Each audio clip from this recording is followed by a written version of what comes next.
外地人误解的食物。我这味觉好像有问题，我吃这螺蛳粉咋是香的呢？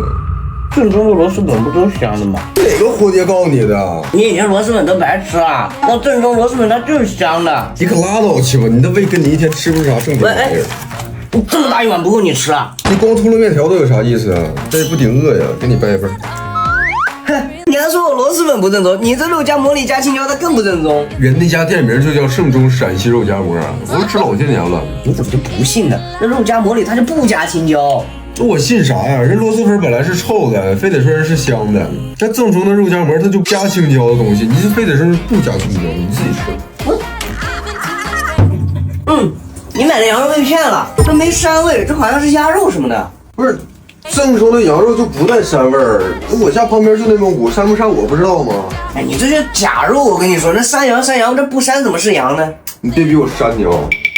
不是，咱俩到底谁不正宗啊？